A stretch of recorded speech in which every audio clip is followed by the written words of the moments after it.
नमस्कार साथियों, आप देख रहे हैं यूपी समाचार। यहाँ पर आपको 20 मिनट में यूपी की 50 बड़ी खबरें मिलेगी, तो वीडियो को पूरा जरूर देखें। आज की पहली खबर, सीएम योगी का बड़ा ऐलान, यूपी के पत्रकारों को मान्यता के साथ कैशलेस मिलेगी। ये सुविधा सीएम योगी आदित्यनाथ ने कहा है कि सही पत्रकारों को मान्यता प्राप्त का सर्टिफिकेट और आई कार्ड मिलना चाहिए ताकि सही गलत की पहचान हो सके। इससे पत्रकार कहीं जाएंगे तो पहचान का संकट नहीं होगा, वहीं उन्हें कैशलेस स्वास्थ्य सुविधा का लाभ देने में सरकार को भी सुविधा होगी। उन्होंने कहा कि सरकार पत्रकारों को कैशलेस स्वास्थ्य सुविधा से जोड़ना चाहती है। 48 घंटे में यूपी के 10 शहरों में ओले गिरे। आज 18 जिलों में आंधी बारिश का अलर्ट। मौसम विभाग के मुताबिक पिछले 48 घंटों में वाराणसी, कानपुर समेत 43 जिलों में बारिश हुई। मथुरा, कानपुर, संभल और जालौन समेत 10 शहरों में ओले गिरे। इटावा में 24 घंटे में सबसे ज्यादा 30 मिलीमीटर बारिश रिकॉर्ड की गई। प्रदेश में पिछले 3 दिनों में आंधी, बारिश और बिजली गिरने से 15 लोगों की मौत हो चुकी है। 3 अप्रैल को जो पश्चिम विक्षोभ एक्टिव हुआ था वह कमजोर हो गया है। 7 अप्रैल से नया पश्चिमी विक्षोभ सक्रिय हो रहा है। इससे पूरे प्रदेश में आंधी तूफान के साथ बारिश होगी, ओले भी गिर सकते हैं। हवा की रफ्तार 60 किलोमीटर तक पहुंचेगी। तापमान में 3 से 5 डिग्री तक गिरावट आएगी। 3 दिन यानी 9 अप्रैल तक मौसम ऐसा ही रहेगा। पहले इन लोगों के घर पर चलेगा बुलडोजर। बरेली में अतिक्रमण के खिलाफ नगर निगम अब सख्त रुख अपनाने जा रहा है। जिन लोगों ने कार्रवाई से बचने के लिए अपने भवनों पर लगाए गए लाल निशान मिटा दिए हैं, उन पर सबसे पहले बुलडोजर चलाने की तैयारी की गई है। कुछ लोगों ने बुलडोजर की कार्रवाई से बचने को खुद ही अतिक्रमण तोड़ने शुरू कर दिया है। नगर निगम ने सीएम ग्रिड योजना के दूसरे चरण के तहत 50 से 55 अतिक्रमण चिन्हित कर लिए हैं। इसके तहत कोहाड़ा पीर से कुदेशिया मार्ग और धर्मकांटे से कोहाड़ा पीर तक विशेष अभियान चलाया जाएगा।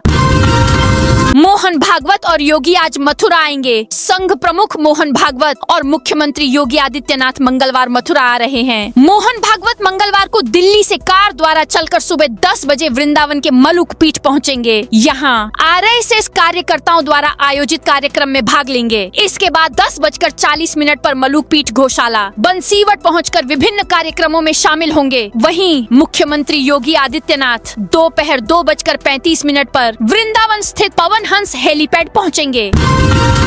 अंबेडकर पार्कों का होगा कायाकल्प। बाबा साहेब की हर मूर्ति पर लगेगा छत्र। मुख्यमंत्री योगी आदित्यनाथ ने भारतीय जनता पार्टी के स्थापना दिवस समारोह के दौरान बाबा साहेब डॉक्टर भीमराव अंबेडकर के सम्मान में कई बड़े और दूरगामी ऐलान किए हैं। गोरखपुर के रामलीला मैदान में आयोजित भव्य समारोह को संबोधित करते हुए सीएम योगी ने स्पष्ट किया कि उनकी सरकार और संगठन मिलकर बाबा साहेब की विरासत को सहेजने और उसे भव्य रूप देने के लिए प्रतिबद्ध है। मुख्यमंत्री ने ऐलान किया कि उत्तर प्रदेश में जहां जहां भी बाबा साहेब डॉक्टर भीमराव अंबेडकर की प्रतिमाएं स्थापित हैं, वहां सरकार उनके ऊपर छत्र लगाने का कार्य करेगी। महाकुंभ वाले आईआईटीएन बाबा ने इंजीनियर लड़की से शादी की। प्रयागराज महाकुंभ 2025 से चर्चा में आए आईआईटीएन बाबा अभय सिंह ने शादी कर ली है। पत्नी का नाम प्रतिका है। ये खुलासा खुद आईआईटीएन बाबा ने सोमवार को किया। लंबे समय बाद वह भगवा कपड़े पहने हरियाणा के झज्जर पहुंचे। पत्नी प्रतिका भी उनके साथ थी। यहाँ सबसे पहले वह बैंक गए और वहाँ के वाईसी कराई। इसके बाद वकील पिता से मिलने उनके चैम्बर पहुँचे। वहाँ पिता के नहीं मिलने पर अभय सिंह पत्नी के साथ अपने घर पहुँचे। यहाँ उनकी माँ शीला देवी ने बेटे बहू का स्वागत किया। उन्होंने दोनों के माथे पर तिलक लगाया, आरती उतारी और मिठाई खिलाई। इसके बाद बहू का गृह प्रवेश कराया। स्कूलों में सिर्फ ऑथराइज किताबें पढ़ाई जाएंगी। यूपीएमएसपी ने जारी की गाइडलाइन। उत्तर प्रदेश माध्यमिक शिक्षा परिषद ने शैक्षिक सत्र 2026 से 27 के लिए सख्त गाइडलाइन जारी की है। सचिव भगवती सिंह ने प्रदेश के सभी जिला विद्यालय निरीक्षकों और संयुक्त शिक्षा निदेशकों को पत्र भेजकर निर्देश दिया है कि स्कूलों में केवल परिषद द्वारा अधिकृत पाठ्य पुस्तकें ही पढ़ाई जाएं। यूपी में राज्य कर्मियों को 2 दिनों में पूरा करना होगा यह काम। यूपी में योगी सरकार ने 8 अप्रैल तक मिशन कर्मयोगी साधना सप्ताह का आयोजन किया है। कर्मियों को 7 और 8 अप्रैल को शाम 4 से 6 बजे तक अनिवार्य रूप से IGRT पोर्टल पर कोर्स को अनिवार्य रूप से पूरा करना होगा। इस दौरान होने वाली बैठकों को स्थगित रखा जाएगा। सुभाषपा ने महिला आरक्षण बिल का समर्थन किया। सुहेल देव भारतीय समाज पार्टी सुभाषपा ने प्रधानमंत्री नरेंद्र मोदी के महिला आरक्षण बिल नारी शक्ति वंदन अधिनियम को लागू करने के प्रस्ताव का स्वागत किया है। पार्टी ने मांग की है कि इसे 2029 के आम चुनावों से पहले लागू किया जाए। सुभाषपा के पूर्व प्रदेश अध्यक्ष और राष्ट्रीय प्रवक्ता सुनील अरकवंशी ने कहा कि उनकी पार्टी हमेशा से महिलाओं के लिए आरक्षण की मांग करती रही है। उन्होंने इस पहल को 2029 के चुनावों में महिलाओं की भागीदारी सुनिश्चित करने और देश की आधी आबादी को सशक्त बनाने की दिशा में एक महत्वपूर्ण कदम बताया।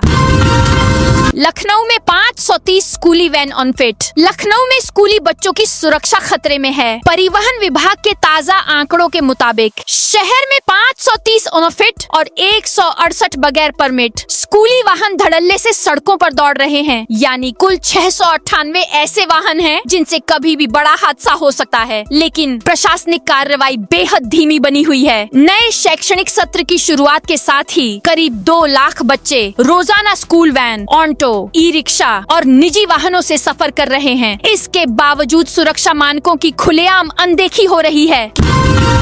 किसानों के लिए फार्मर आईडी अनिवार्य। मऊ जनपद के सभी भूमिधर किसानों के लिए फार्मर आईडी बनवाना अनिवार्य कर दिया गया है। जो किसान अपनी फार्मर आईडी नहीं बनवाएंगे, उन्हें प्रधानमंत्री किसान सम्मान निधि सहित विभिन्न सरकारी योजनाओं के लाभ से वंचित होना पड़ेगा। कृषि विभाग ने इस प्रक्रिया को सुविधाजनक बनाने के लिए आज 6 अप्रैल 2026 से 15 अप्रैल 2026 तक प्रत्येक ग्राम पंचायत में विशेष शिविरों का आयोजन करने की घोषणा की है। भारत बांग्लादेश बॉर्डर घुसपैठ। सांप मगरमच्छ का इस्तेमाल कर सकती है बीएसएफ। बीएसएफ बांग्लादेश सीमा पर घुसपैठ रोकने के लिए मगरमच्छों और सांपों का इस्तेमाल कर सकती है। रिपोर्ट्स के मुताबिक 26 मार्च को गृह मंत्रालय ने बीएसएफ मुख्यालय को ऑपरेशनल स्तर पर सरीसृपों, मगरमच्छ हो और सांप के इस्तेमाल पर विचार करने का आदेश दिया है। लखनऊ से बहराइच, गोंडा, बलरामपुर जाने वाले जान लें, घाघरा नदी पर पीपा पुल बनकर तैयार हो गया है। 15 अप्रैल से पीपा पुल पर छोटे वाहनों का आवागमन शुरू होने की उम्मीद बढ़ गई है। तय तारीख को ध्यान में रखकर कार्य तेज गति से हो रहा है। पुल पर एक तरफ करीब 14 पीपे पर रेलिंग लगाने का काम चल रहा है। दोनों तरफ के अप्रोच मार्ग तैयार किए जा रहे हैं। कार्यदायी संस्था के इंजीनियर सद्दाम ने बताया कि निर्माण कार्य तेज गति से चल रहा है और 15 अप्रैल तक पीपा पुल पर आवागमन चालू करने का लक्ष्य रखा गया है। बिना एड्रेस प्रूफ मिलेगा 5 किलो वाला सिलेंडर। मिडिल ईस्ट में बढ़ते तनाव और सप्लाई चेन की दिक्कतों के बीच केंद्र सरकार ने 5 किलो वाले एलपीजी सिलेंडर की बिक्री के नियमों को आसान बना दिया है। अब कोई भी व्यक्ति बिना किसी एड्रेस प्रूफ के छोटा गैस सिलेंडर खरीद सकेगा। पेट्रोलियम मंत्रालय के अनुसार यह कदम प्रवासी मजदूरों और उन लोगों के लिए उठाया गया है जिनके पास शहर में कोई स्थायी पता नहीं है। अब ग्राहकों को ऑथोराइज्ड डिस्ट्रीब्यूटर के पास जाकर सिर्फ अपनी कोई भी एक फोटो आईडी दिखानी होगी और वे तुरंत सिलेंडर ले सकेंगे। फर्रुखाबाद में आंधी से गिरे बिजली के पोल। फर्रुखाबाद में रविवार देर शाम तेज आंधी और बूंदाबांदी के कारण 2 बिजली के खंभे गिर गए। यह घटना आईटीआई के पास काली मंदिर के समीप हुई। गनीमत रही कि खंभे एक मकान की दीवार पर टिक गए, जिससे कोई बड़ा हादसा टल गया। तेज हवाओं के कारण गिरे इन खंभों से इलाके में अफरा तफरी मच गई। सूचना मिलते ही विद्युत निगम के अधिकारियों को जानकारी दी गई और तत्काल शटडाउन लिया गया। इन खंभों से आगे के कई मोहल्लों में बिजली की आपूर्ति होती है, जिसके चलते लगभग आधा दर्जन मोहल्लों की बिजली गुल हो गई। अयोध्या में एचपीवी वैक्सीन अभियान शुरू। अयोध्या के जिला महिला चिकित्सालय में human papilloma virus HPV vaccine अभियान का उद्घाटन किया गया। जिलाधिकारी निखिल टीकाराम फुंडे, मुख्य विकास अधिकारी कृष्ण कुमार सिंह और मुख्य चिकित्सा अधिकारी डॉक्टर देवेंद्र कुमार ने इस कार्यक्रम का शुभारंभ किया। इसका मुख्य उद्देश्य समाज में एचपीवी संक्रमण और गर्भाशय ग्रीवा कैंसर के प्रति जागरूकता बढ़ाना तथा टीकाकरण को प्रोत्साहित करना है।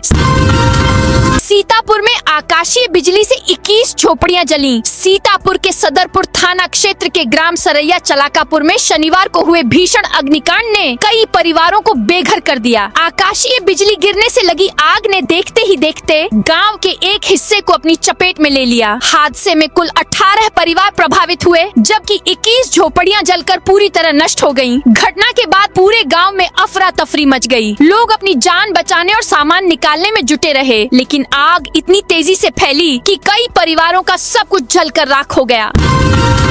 कचहरी में दिन दहाड़े वकील के पेट में गोली मारी। लखीमपुर खीरी के सिविल कोर्ट परिसर में एक वकील ने दूसरे वकील के पेट में गोली मार दी। गोली लगते ही वह तख्त पर गिर पड़ा और परिसर में अफरा तफरी मच गई। घायल वकील रूमाल से जख्म दबाकर कराहता रहा। प्रत्यक्षदर्शियों के मुताबिक गोली चलाने से पहले दोनों के बीच जमकर हाथापाई हुई थी। हालांकि साथी वकीलों ने बीच बचाव कर दोनों को अलग कर दिया था, लेकिन कुछ ही देर बाद आरोपी ने गोली चला दी।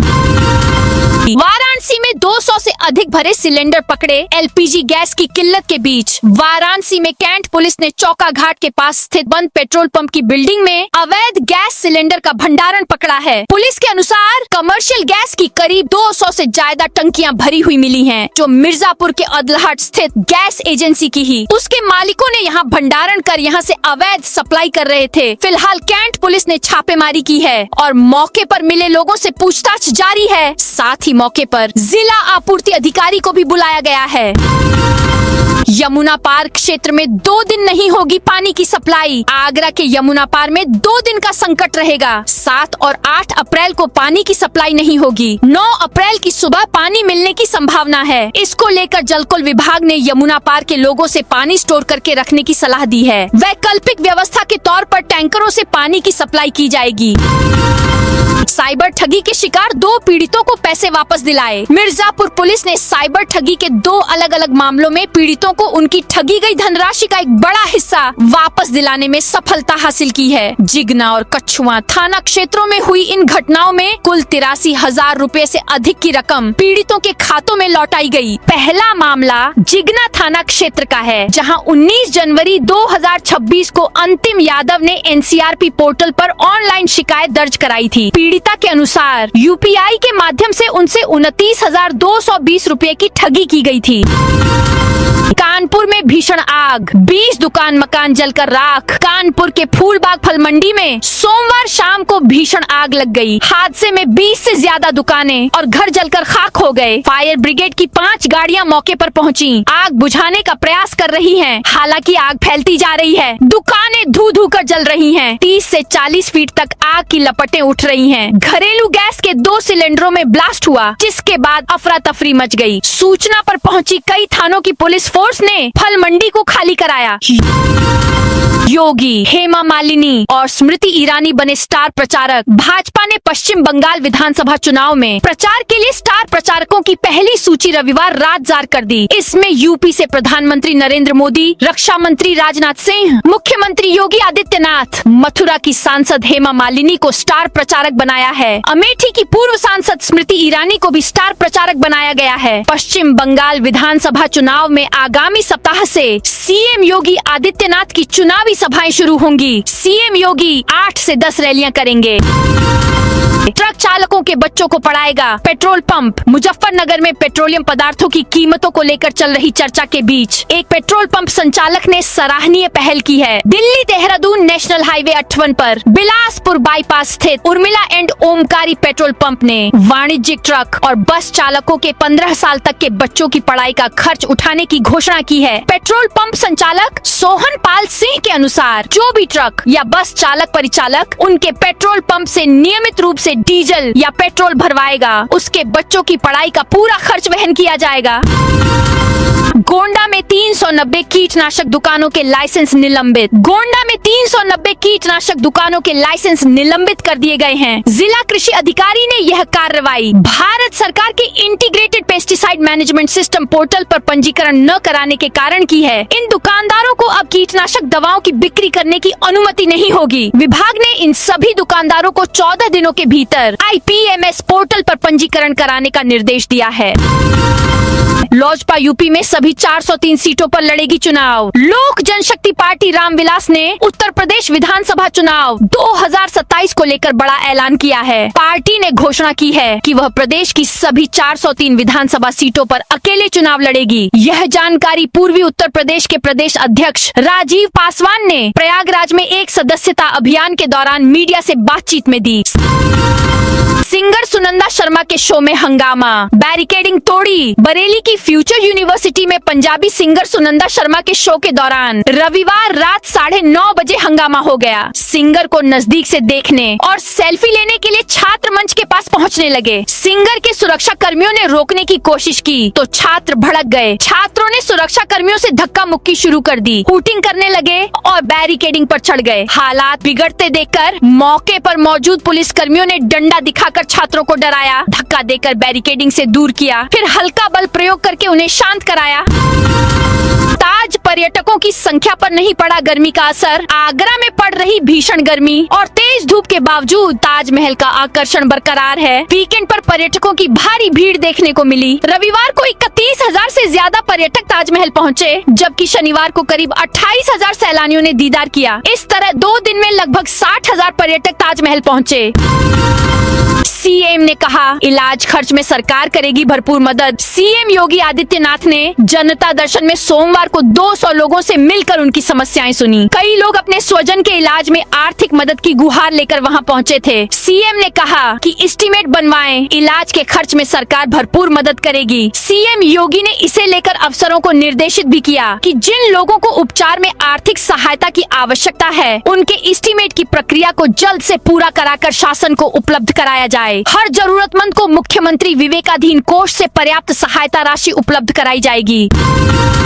सुहागरात पर पता चला किन्नर है पत्नी। शादी के बाद दुल्हन ससुराल पहुंची तो परिवार के लोग बहुत खुश थे। पूरे उल्लास के साथ ससुराल में दुल्हन का स्वागत हुआ, लेकिन सुहागरात के दिन पत्नी सेज पर पहुंची तो वह किन्नर निकली। मामले की जानकारी होते ही दूल्हे के तोते उड़ गए। उसने पहले घर वालों को इसकी जानकारी दी, इसके बाद दुल्हन के परिवार को अवगत करवाया। चौथी की विदा के दौरान किन्नर पत्नी सभी जेवरात लेकर मायके चली गई। अब युवक पुलिस के पास न्याय मांगने पहुंचा है।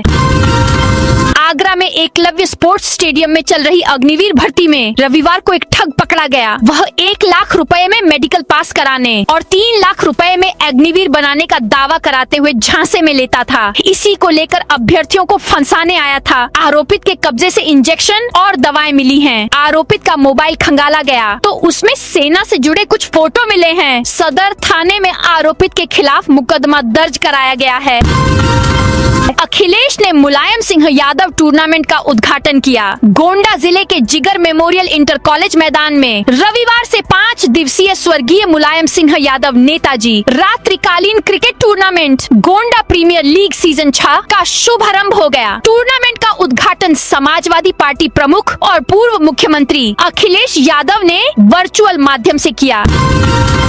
परियोजनाओं में लेट लतीफी पर सीएम योगी नाराज। मुख्यमंत्री योगी आदित्यनाथ ने अधिकारियों को निर्देश दिए कि विकास से जुड़ी निर्माण परियोजनाओं में लेट लतीफी किसी भी दशा में बर्दाश्त नहीं होगी। उन्होंने कार्यदायी संस्थाओं से काम तेज कराने के लिए अधिकारियों को नियमित मॉनिटरिंग करने के निर्देश दिए। साथ ही कहा, किसी भी स्तर पर चूक में संबंधित की जवाबदेही तय कर कार्रवाई की जाएगी। ज्योति मौर्य और आलोक के बीच कड़वाहट खत्म। ज्योति मौर्य और उनके पति आलोक मौर्य एक बार फिर चर्चा में हैं। जानकारी के मुताबिक आलोक मौर्य ने अपनी जिंदगी में सकारात्मक बदलाव की ओर कदम बढ़ाया है। दरअसल पत्नी ज्योति मौर्य के साथ चल रहा विवाद अब खत्म हो चुका है और दोनों ने आपसी सहमति से फिर साथ रहने का फैसला किया है। इस फैसले से उनके परिवार में फिर से शांति और स्थिरता का माहौल बन गया है। संभल में मुस्लिमों ने मदरसा दुकानों को खुद तोड़ा। संभल में खाद के गड्ढे और खेल के मैदान पर अवैध कब्जा कर बनाए गए मदरसा और 5 दुकानों को मुस्लिम समुदाय के लोगों ने 1 सप्ताह पहले खुद तोड़ना शुरू किया है। यह कार्रवाई प्रशासन के अल्टीमेटम के बाद की जा रही है। हालांकि 35 फीट ऊंची मस्जिद की मीनार तोड़ने से बुलडोजर ऑपरेटर ने इनकार कर दिया। खाद के गड्ढे एवं खेल के मैदान पर अवैध कब्जा कर बनाए गए मदरसा एवं 5 दुकानों के निर्माण को मुस्लिम समुदाय के लोगों ने अपने हाथों से तोड़ना शुरू किया। यूपी के 13 जज पति पत्नी की एक जिले में पोस्टिंग। इलाहाबाद हाईकोर्ट ने रविवार को 266 एडिशनल डिस्ट्रिक्ट और सेशन जजों के ट्रांसफर कर दिए। इनमें जज पति पति को एक ही जिले में पोस्टिंग दी गई है। करीब 13 ऐसे जोड़े शामिल हैं जो अब एक साथ रहेंगे। महानिबंधक मंजीत सिंह श्योराण ने ट्रांसफर लिस्ट जारी की है। हाईकोर्ट ने सभी अधिकारियों से कहा है कि 15 अप्रैल तक अपना चार्ज सौंपना होगा और नई तैनाती स्थल पर जिम्मेदारी संभालनी होगी। मुजफ्फरनगर में भाजपा स्थापना दिवस पर संगठन मजबूती का संकल्प। मुजफ्फरनगर में सोमवार को भारतीय जनता पार्टी का स्थापना दिवस पार्टी कार्यालय पर मनाया गया। इस अवसर पर नेताओं और कार्यकर्ताओं ने संगठन को और मजबूत बनाने का संकल्प लिया। कार्यक्रम का शुभारंभ ध्वजारोहण के साथ हुआ। इसके बाद वक्ताओं ने पार्टी के इतिहास और विचारधारा पर प्रकाश डाला। भाजपा जिला मीडिया प्रभारी पवन अरोरा ने बताया कि जिला और बूथ स्तर पर कार्यकर्ताओं को सक्रिय करने के लिए विभिन्न कार्यक्रम आयोजित किए गए। नोएडा के विकास के लिए 10,274 करोड़ मंजूर। नोएडा विकास के लिए 2026 से 27 के लिए प्राधिकरण ने कुल 10,290.76 करोड़ का बजट पास किया, जिसमें 10,004.58 करोड़ रुपए का भुगतान का लक्ष्य तय किया गया है। बताया गया कि 2025 से 26 में 31 मार्च 2026 तक कुल प्राप्तियों का लक्ष्य 9,008.26 करोड़ था, जिसमें 6,589.35 करोड़ का राजस्व मिल सका। बुर्के वाली लुटेरी महिला के ससुर बोले बहू से रिश्ता खत्म। हमें बिल्कुल अंदाजा नहीं था कि बहू ऐसा कर सकती है। उसने हमारा सिर झुका दिया। अब उससे कोई रिश्ता नहीं रहा। हम उसे घर नहीं लाएंगे, ये कहना है। अयोध्या में ज्वेलरी शॉप में बुर्का पहनकर लूट करने वाली महिला पायल के ससुर हरिराम का। वह पंजाब में रहकर काम करते हैं। बहू के बारे में पूछे जाने पर नाराजगी जताई। कहा बेटे के काम पर जाने के बाद पायल बिना बताए घर से बाहर निकल जाती थी, घंटों गायब रहती थी। नोएडा इंटरनेशनल एयरपोर्ट के पास घर बनाने का मौका। नोएडा इंटरनेशनल एयरपोर्ट के पास घर बनाने का मौका है। यमुना विकास प्राधिकरण ने 973 आवासीय भूखंडों की योजना शुरू की है। योजना के तहत 6 मई तक आवेदन किया जा सकता है, जबकि ड्रॉ 18 जून को होगा। ड्रॉ में नाम आने पर भूखंड का आवंटन किया जाएगा। तो दोस्तों, ये थी आज उत्तर प्रदेश के सभी जिलों की दिन भर की ताजा और बड़ी खबरें।